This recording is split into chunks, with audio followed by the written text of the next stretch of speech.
Zayanti dari SMK Negeri 4 Kota Tangerang Selatan dan dari jurusan keperawatan. Di video pertama aku kali ini, aku itu ingin membahas tentang makhluk yang berukuran sangat kecil yang sekarang itu lagi bikin masyarakat di dunia ini itu resah karena kehadiran dia. Pasti kalian udah nebak nih di otak kalian, aku itu pengen bahas apa? Bener banget, aku itu mau bahas tentang COVID-19 atau coronavirus. Kalian tuh tahu gak sih apa itu COVID-19 atau coronavirus? Nah, di video aku kali ini, aku mau bahas tentang pengertian COVID-19. Yang kedua, aku mau bahas tentang gejala seseorang yang telah terinfeksi oleh COVID-19. Yang ketiga, bagaimana cara pencegahan kita agar terhindar dari COVID-19. Dan yang keempat, saya sendiri sebagai asisten perawat, perannya dalam menghadapi COVID-19 ini.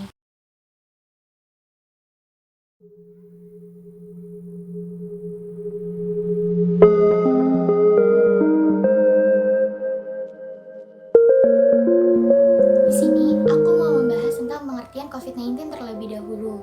Akhir tahun 2019 lalu, masyarakat di dunia itu dihebohkan dengan teridentifikasinya virus baru yang bernama novel coronavirus atau yang sekarang kita sebut dengan COVID-19. Nah, apa sih COVID-19? COVID-19 merupakan keluarga besar dari virus SARS dan virus MERS yang menyebabkan penyakit, mulai dari gejala yang ringan sampai dengan gejala yang sangat berat. Virus ini belum pernah diidentifikasi pada manusia sebelumnya, yang kemudian diidentifikasi di kota Wuhan, Cina pada akhir tahun 2019. Virus ini bisa menular melalui hewan ke manusia dan dari satu manusia ke manusia lainnya. Gejala klinis akan muncul 2-14 hari setelah seseorang itu terinfeksi oleh virus corona. Namun, dia juga bisa menularkan walaupun belum menunjukkan gejala terinfeksi. Nah, gimana sih gejala jika seseorang telah terinfeksi oleh coronavirus atau COVID-19? Yang pertama, demamnya itu lebih dari 38 derajat Celcius. Yang kedua, dia sesak nafas. Yang ketiga, dia sakit tenggorokan. Yang keempat, dia itu batuk. Nah, mungkin gejala ini hampir mirip dengan gejala ketika seseorang mengalami flu. Namun, jika seseorang yang telah terinfeksi oleh virus corona atau COVID-19 ini, jika tidak ditangani dengan baik, akan menyebabkan komplikasi yang sangat serius. Misalnya, pneumonia atau infeksi saluran pernafasan akut dan yang paling fatal itu adalah menyebabkan kematian. Nah, gimana sih cara pencegahannya atau gimana cara kita mencegah agar kita itu terhindar dari COVID-19 ini? Yang pertama, cuci tanganlah sesering mungkin menggunakan sabun dan air mengalir. Yang kedua, jangan menyentuh hewan liar dan unggas liar. Yang ketiga, hindari menyentuh daerah wajah, mulut, dan hidung. Yang keempat, gunakan masker jika kita berada di ruang publik. Yang kelima, makan makanan yang bergizi. Dan yang keenam, minum multivitamin. Seperti yang kita tahu, bahwa di Indonesia sendiri itu sudah banyak sekali korban yang meninggal dan orang yang terinfeksi oleh virus COVID-19. Nah, pemerintah Indonesia telah mengambil tindakan yaitu social distancing. Apa itu social distancing? Social distancing itu merupakan salah satu bentuk pencegahan dan bentuk pengendalian infeksi virus corona dengan menganjurkan orang sehat untuk membatasi kunjungan ke tempat ramai dan tidak berinteraksi dengan orang lain. Ketika menerapkan social distancing, kita tidak dianjurkan untuk berjabat tangan dan setidaknya menjaga jarak 1 meter dengan orang lain, terutama pada orang sakit dan orang yang berisiko tinggi terinfeksi COVID-19.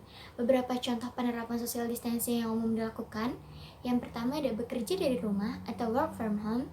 Yang kedua, belajar di rumah atau home learning secara online bagi siswa sekolah dan mahasiswa. Yang ketiga, tidak dianjurkan untuk menjenguk orang yang sakit. Jadi, ketika ada saudara Anda yang sedang sakit, Anda sebaiknya menelponnya. Nah, kenapa sih kita itu harus menerapkan social distancing? Nah, karena untuk menghindari lebih banyak lagi orang yang terinfeksi virus COVID-19. Apa sih peran asisten perawat dalam menghadapi COVID-19 ini? Pertama, pasti kita sudah mempunyai basic untuk mengukur tanda-tanda vital seperti suhu, nadi, pernafasan, dan tekanan darah. Nah, pemeriksaan tanda-tanda vital ini bisa kita lakukan di keluarga kita. Jadi kita bisa memantau status kesehatan mereka.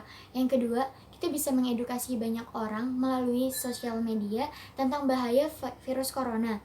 Yang ketiga, kita menerapkan social distancing untuk diri sendiri. Jadi kita harus menerapkan kesadaran kepada diri kita sendiri untuk menerapkan social distancing. Di sini, saya akan mempraktekkan mengecek tanda-tanda vital sesuai SOP yang ada di rumah sakit. Kita mulai ya, Bu. Selamat pagi, Ibu. Pagi. Bagaimana Ibu tidurnya semalam? Apakah nyenyak? Nyenyak sekali. Perkenalkan Ibu, saya Silvania, asisten perawat yang bertugas di rumah sakit ini pada pukul 7 pagi sampai pukul 2 siang. Ibu, sebelumnya saya bisa lihat gelang identitasnya, Bu? Ibu bisa sebutkan nama dan tanggal lahir? Nama saya Ibu Nursia, tanggal lahirnya 10 Februari 1983. Ya, sesuai ya, Bu.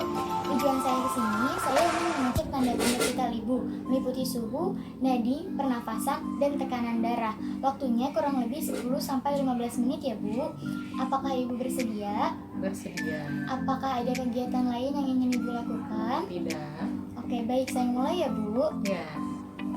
Oke, di sini saya menggunakan termometer digital. Jadi kalau termometer digital ini jika sudah berbunyi, kita langsung bisa ambil aja tanpa menunggu waktunya 5 menit. Tidak seperti termometer air reksa.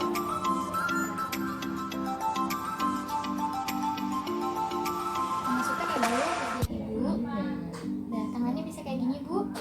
Ibu, selanjutnya saya akan menghitung nadi dan pernafasan Ibu ya. Di sini masing-masing menghitung nadi dan pernafasan itu selama 1 menit.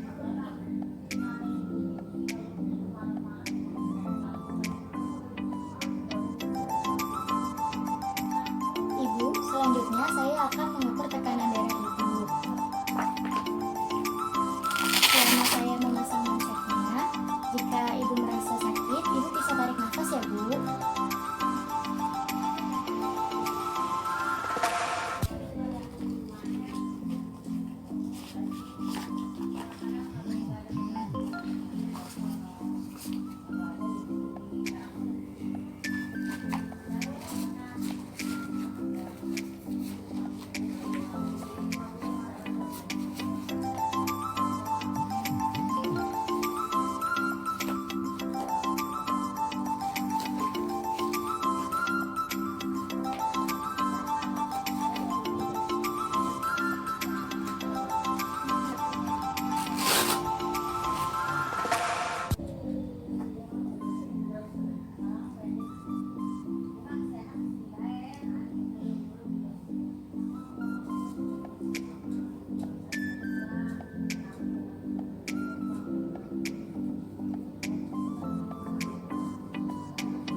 Ibu, dari hasil pemeriksaan tadi semuanya normal ya, Bu? Alhamdulillah. Ibu tetap jaga pola makan dan pola tidur Ibu ya, Bu? Ya. Tindakannya sudah selesai saya lakukan. Apakah ada yang ingin Ibu lakukan? Tidak. Baik Ibu, saya akan ke next station. Jika Ibu membutuhkan bantuan, Ibu bisa memencet bel yang ada di sebelah kanan Ibu. Nanti saya atau perawat yang lainnya bisa datang menemui Ibu ya.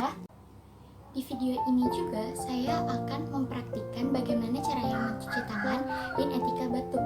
Di sini saya mencuci tangannya menggunakan hand sanitizer. Jika kita mencuci tangannya menggunakan hand sanitizer, setiap langkahnya itu diulang sebanyak 4 kali. Sedangkan jika kita menggunakan sabun dan air mengalir, setiap langkahnya itu diulang sebanyak 8 kali. Kita mulai ya. Nah, pertama kita ratakan dulu. Selanjutnya punggung tangan 1, 2, 3, 4 sebanyak 4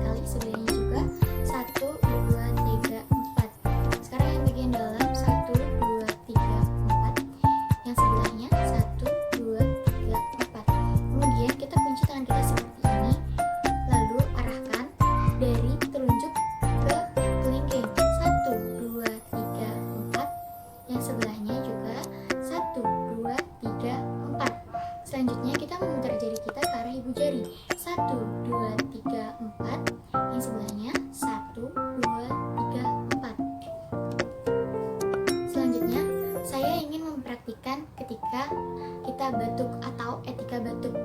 Yang pertama, jika kita batuk itu, kita sangat dianjurkan untuk memakai masker karena untuk mencegah penularan ke orang lain. Yang kedua, jika kita tidak menggunakan masker atau kita tidak ada masker, kita bisa menggunakan tisu. Caranya seperti ini. Ini sudah ada tisu seperti ini, terus kita lipat bagi dua, lalu kita tutup mulut dan hidung kita seperti ini. Terus kita tutup. Nah, selanjutnya kita tutup seperti ini, lalu kita lipat, lalu kita buang ke tempat sampah. Yang selanjutnya, jika kita tidak ada tisu, kita bisa menggunakan lengan bagian dalam kita. Contohnya seperti ini. Nah, di sini jadi tidak ada yang menyentuh bagian ini kita. Bagian mulut dan hidung kita tutup menggunakan lengan baju kita.